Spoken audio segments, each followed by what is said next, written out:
Anyway, I give you permission, seeing that I just saw that you Skyped me a message. Anytime you want to do a group call with me and Nathan, don't bother Oh, to ask. cool. Okay. Well, I don't know if Nathan's online at the moment, but No, I got that message now, seeing that you virtually text me via Skype, and I saw that just recently, like as in now. Anyway, anytime you want to do a group call with anybody, you have my permission. Don't waste the airtime asking.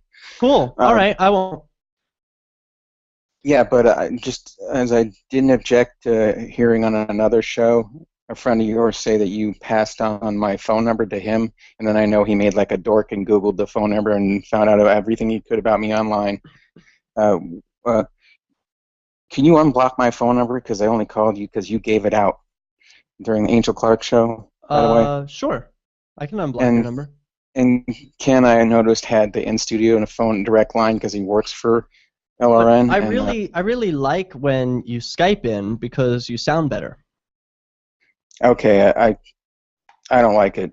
Plus I can't surf my internet while I'm on the Skype Okay. with you. But whatever, it's not a big objection.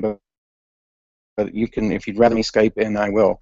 But I don't particularly care for it. And just as what Ken said to you on Angel Clark show about the British intelligence agency creating ISIL, uh, Yes. I just wanted to say that's morally repugnant, not to mention fallacious. Oh, okay. The guys that literally have chopped people's heads off and put them in stakes in downtown Mosul weren't created by the British intelligence agency any more than the guy that chopped James Foley's head off that spoke perfect English because he was from England. Hey, hold that Wasn't thought. We're coming created. right back. Semi-famous for now calling into this show and many others on LRN.FM, and I'm sure many others around the world.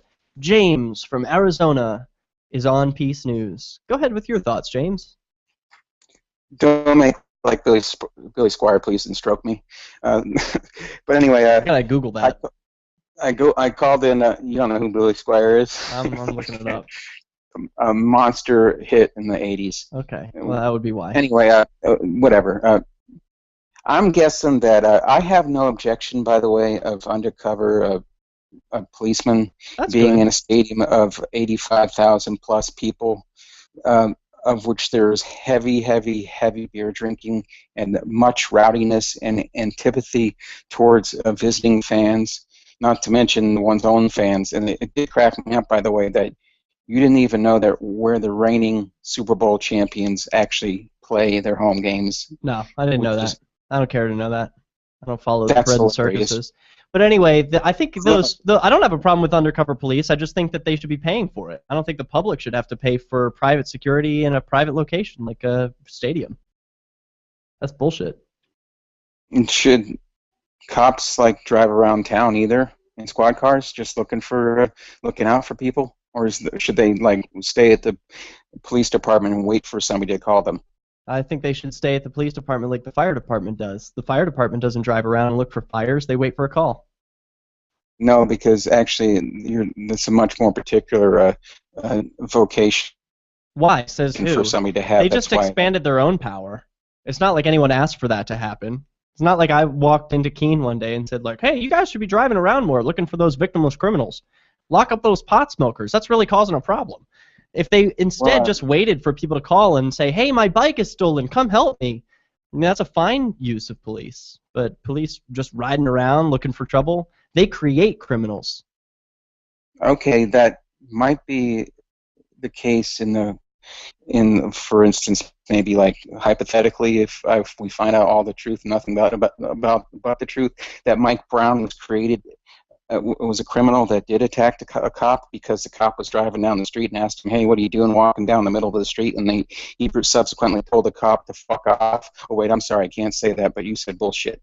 Uh, You can curse on this show. We try not he to. didn't he didn't create Mike Brown. Mike Brown, his parents created Mike Brown, and the value system that Mike Brown had was through his experience and his upbringing, and he turned into that a big kid that I'm Yeah. guessing did attack the cop, and that's why he ended up getting killed. But Yeah. I don't want to go on a rant there about that. I'm just using an example. I don't think a cop driving around town just looking out for the protecting and serving this community rather than being back at the precinct is creating criminals. What do you make In the of them? particular, Oh, sorry. Go on.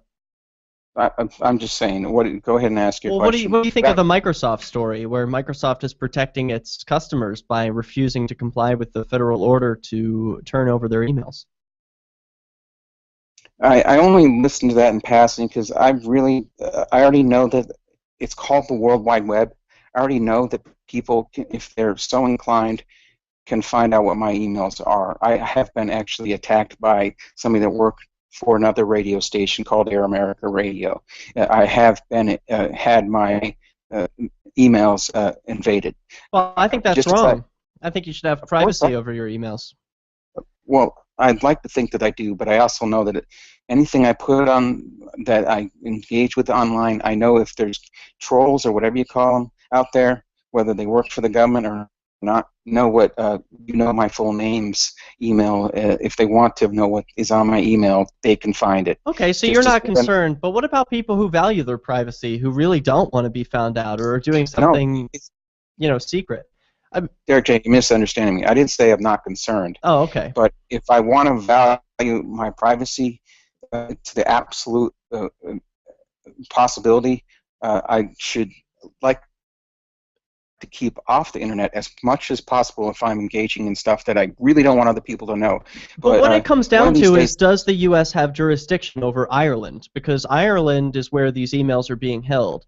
And the U.S. government says, we have those, we should be able to read those emails. And Microsoft is like, hell no, you don't have jurisdiction over Ireland. We're not turning those over. Right.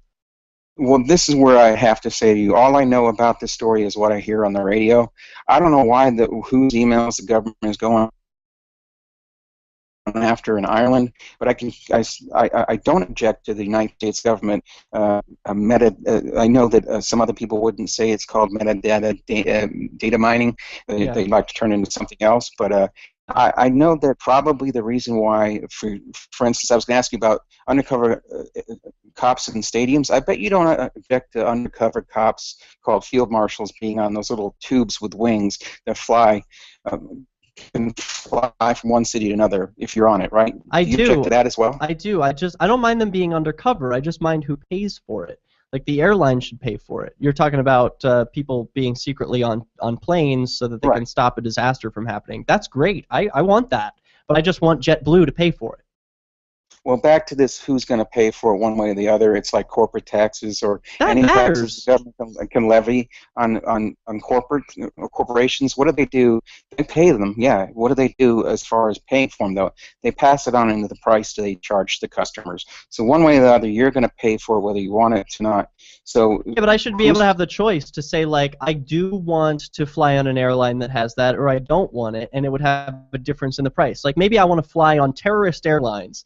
And Terrorist Airlines has no security. They don't put any money into safety checks. They just fly metal cans until they hit the ground. And that should be a choice. If I want to be on a very unsafe airline, I can choose to do that. Probably not many people would, and they would go out of business pretty quick. But people should at least be free to have the choice and not be forced to pay for something that they don't want.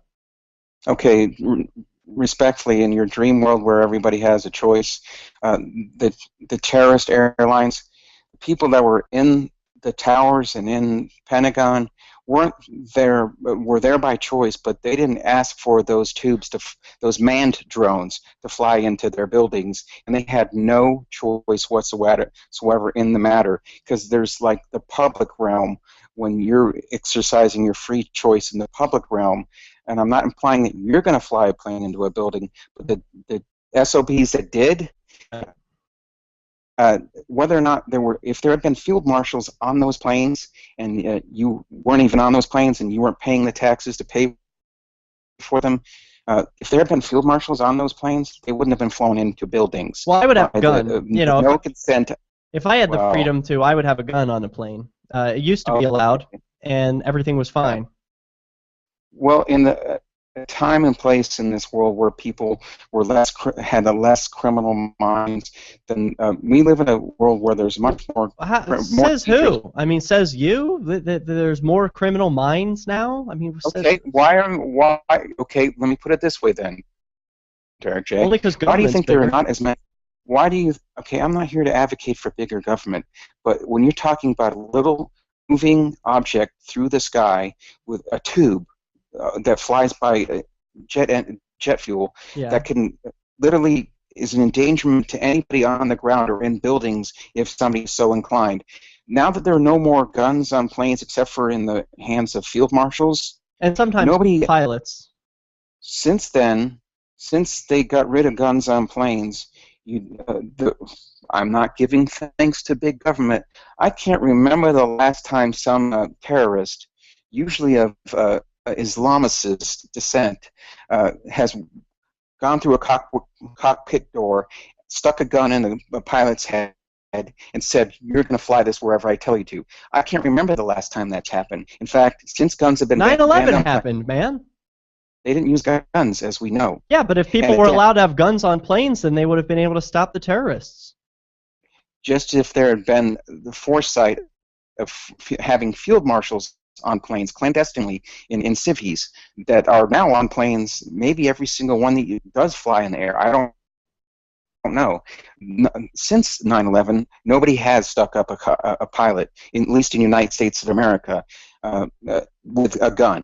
But okay, I'm all for guns here, Derek J. But there is a time and a place where reasonable people can disagree as to whether or not you should have the right to have a gun. For instance, a plane that's flying in public airspaces Should be up to the that airline. could go anywhere. It's private property. Oh, Should be up to the okay, property owner. You didn't hear me. I've already objected to that rebut because it's not up to the airline if a guy sticks up the pilot, regardless of what airline you're flying. If somebody does so have a gun. All right. I wish we had more time, James. As always, we're going to have to leave it there, cutting off a little bit early. If you want to hear more calls from James, tune in next Tuesday. We'll be back.